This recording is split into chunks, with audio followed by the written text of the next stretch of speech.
আসসালামু আলাইকুম। আজকে আমরা সেশন 2 ও 3-এ ভ্যারিয়েবল নিয়ে শিখব।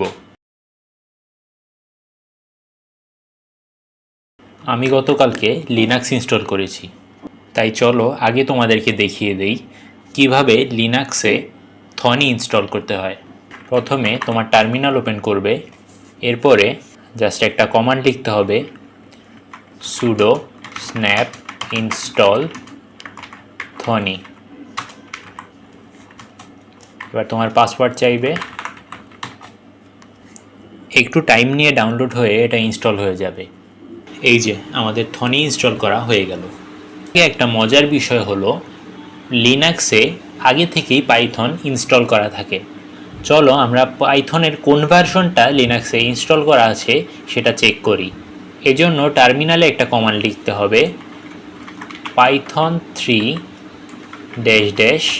ভার্সন। এই যে আমাদের পাইথন ভার্সন হলো 3.12.3। এখন থনি ওপেন করি, লেটস গো। এই যে আমাদের থনি রেডি। আজকের সেশনে আমরা শিখব ভ্যারিয়েবল। ভ্যারিয়েবল হলো একটা বাক্সের মতো যার ভিতরে তথ্য জমা রাখা যায়। আরও ক্লিয়ারলি যদি বলতে চাই, ভ্যারিয়েবল হলো মেমোরিতে একটা নির্দিষ্ট জায়গা যেখানে তুমি কোনো তথ্য রাখতে পারো, আবার পরিবর্তন করে সেখানে অন্য তথ্য রাখতে পারো। প্রোগ্রামিংয়ে ভ্যারিয়েবল খুব গুরুত্বপূর্ণ একটা জিনিস। চলো আমরা ভ্যারিয়েবল ইউজ করা শিখি। ধরো আমরা একটা ভ্যারিয়েবল নিতে চাই নাম্বার, যেটার মান হবে 7। তাহলে আমাদেরকে জাস্ট লিখতে হবে নাম্বার ইজ ইকুয়াল টু 7। কিন্তু ভ্যারিয়েবলের নাম দেওয়ার কিছু নিয়মকানুন আছে। প্রথম নিয়ম হলো ভ্যারিয়েবল নাম সবসময় একটা শব্দে হতে হবে, তার মানে নামের মাঝখানে কোনো স্পেস থাকা যাবে না। ধরো আমরা এই ভ্যারিয়েবলটার নাম শুধু নাম্বার না রেখে মাই নাম্বার হিসেবে রাখতে চাই। এখন যদি আমরা এখানে এভাবে লিখি যে my number is equal to 7, তাহলে পাইথন এটাকে ভুল হিসেবে গণ্য করবে। এই যে দেখো সিনট্যাক্স এরর। মাই নাম্বার এভাবে মাঝখানে স্পেস দিয়ে আমরা একটা ভ্যারিয়েবলের নাম দিতে পারি না। যদি এই স্পেসটা কেটে দেই, জাস্ট মাই নাম্বার থাকে, তাহলে আর পাইথন কোনো এরর দিচ্ছে না। অথবা আমরা এভাবেও দিতে পারি যে মাই আন্ডারস্কোর নাম্বার, এভাবে দিলেও পাইথন কোনো এরর দিবে না।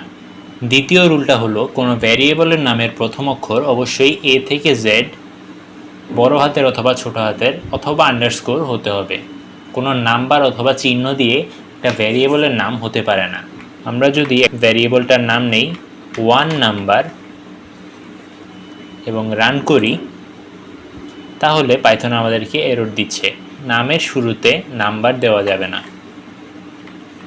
এবার যদি আমরা দিই নাম্বার 1 ইজ ইকুয়াল টু 7, এবার আর পাইথন কোনো এরর দিচ্ছে না। আবার ধরো এর শুরুতে আমরা একটা এক্সক্লেমেশন মার্ক দিয়ে দিলাম, তাহলেও পাইথন এরর দিবে, কারণ পাইথনের ভ্যারিয়েবলের নামে আমরা শুরুতেই শুধুমাত্র ইংরেজি কোনো অক্ষর ব্যবহার করতে পারবো, কোনো সংখ্যা বা বিশেষ চিহ্ন ব্যবহার করতে পারবো না। তৃতীয় রুলটা হলো পাইথন একটা কেস সেন্সিটিভ ভাষা। তার মানে হলো বড় হাতের আর ছোট হাতের পার্থক্য রয়েছে।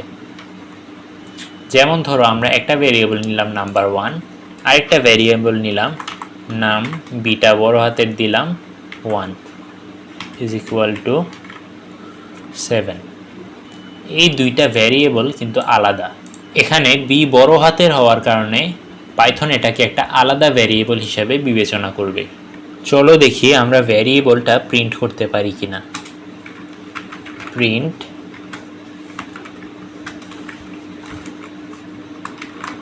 নাম্বার 1, এই যে 7। এখানে প্রিন্ট ফাংশনের ভিতরে নাম্বার 1 দেওয়ার কারণে পাইথন নাম্বার 1-এর ভ্যালুটা প্রিন্ট করে দেখিয়েছে। আরেকটা ব্যাপার হলো আমরা ইচ্ছা করলে প্রোগ্রামের ভিতরেই নাম্বারের মান পরিবর্তন করে ফেলতে পারি। দেখো এখানে আমি নাম্বার 1-এর মান দিলাম 5, এরপরে নাম্বার 1 প্রিন্ট করতে বললাম। আবার নাম্বার 1 এর মান দিলাম 3, এরপরে আবার নাম্বার 1 এর মান প্রিন্ট করতে বললাম। এবার যদি প্রোগ্রামটা রান করি, প্রথমে দেখাবে 7, এরপরে দেখাবে 5, এরপরে দেখাবে 3, কারণ আমরা মানটা পরিবর্তন করে দিয়েছি এবং সবশেষ যেই মানটা অ্যাসাইন করা ছিল অথবা যেই মানটা একটা ভ্যারিয়েবলকে দেওয়া ছিল সেই মানটাই পাইথন ধরে নিবে। এখানে প্রথমবারে নাম্বার 1 এর মান ছিল 7, তাই এই প্রিন্টটাতে মান এসেছে 7। আবার দ্বিতীয়বারে নাম্বার 1 এর মান ছিল 5, তাই প্রিন্টও হয়েছে 5। আবার তৃতীয়বারে নাম্বার 1 এর মান যখন 3 হলো তখন প্রিন্টও হয়েছে 3। এইগুলো ছিল মোটামুটি ভ্যারিয়েবলের বৈশিষ্ট্য। এরপরে আমরা ভ্যারিয়েবলের ধরনগুলো দেখব। ভ্যারিয়েবলের প্রথম ধরনটা হলো ইন্ট বা ইন্টিজার বা পূর্ণ সংখ্যা। একটা ভ্যারিয়েবলের মধ্যে আমরা পূর্ণ সংখ্যা রাখতে পারি। এটার তথ্যের ধরন বা ডেটা টাইপ হলো ইন্ট। এরপরে হলো ফ্লোট। ফ্লোট টাইপের ভ্যারিয়েবলে আমরা দশমিক সংখ্যা বা ভগ্নাংশ রাখতে পারি। আমরা যদি কোনো ভ্যারিয়েবলে কোনো লেখা বা অক্ষর জমা রাখি, সেটা হয় একটা স্ট্রিং টাইপের ভ্যারিয়েবল, যেটাকে str দিয়ে প্রকাশ করা হয়। আর আমরা যদি কোনো ভ্যারিয়েবলে কোনো কিছু সত্য নাকি মিথ্যা সেটা জমা রাখতে চাই, তাহলে সেটা বুলিয়ান টাইপের ভ্যারিয়েবল হয়, এটাকে বুল দিয়ে প্রকাশ করা হয়। চলো এই কোডের অংশটা আমরা প্র্যাকটিস করে দেখি। এখানে একটা ভ্যারিয়েবল নেওয়া আছে মাই ভ্যারিয়েবল, আর এটার মান দেওয়া আছে 23.07। এবার যদি প্রোগ্রামটা রান করি, প্রথমে দেখাচ্ছে 23.07 আর দ্বিতীয় লাইনে আছে ক্লাস ফ্লোট। দেখো, প্রথম প্রিন্টটাতে আমরা শুধুমাত্র ভ্যারিয়েবলের মানটা প্রিন্ট করতে বলেছি, আর দ্বিতীয় প্রিন্টটাতে আমরা ভ্যারিয়েবলের টাইপ প্রিন্ট করতে বলেছি। সো এখানে টাইপ দেখাচ্ছে ফ্লোট। এবার যদি আমরা এটা চেঞ্জ করে একটা টেক্সট দেই, যেমন ধরো জিশান দিলাম,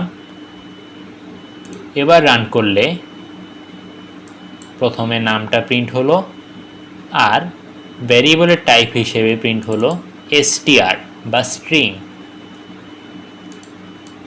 এবার যদি এটা চেঞ্জ করে আমরা একটা পূর্ণ সংখ্যা দিয়ে দেই, তাহলে ভ্যারিয়েবলের টাইপ দেখাবে ইন্ট, মানে হলো ইন্টিজার বা পূর্ণ সংখ্যা। আর যদি আমরা এখানে ট্রু লিখে দেই, তাহলে দেখাবে এটা বুল বা বুলিয়ান, যেটা সত্য মিথ্যা প্রকাশ করে। এরকম বিভিন্ন ধরনের ডেটা আমরা ভ্যারিয়েবলে স্টোর করে রাখতে পারি পরে ব্যবহার করার জন্য। তোমাদের কাজ হলো এই 3 লাইন কোড ব্যবহার করে তোমরা এই ছকটা পূরণ করবে। পরের সেশনে আমরা পাইথনে ইনপুট নেওয়া শিখব।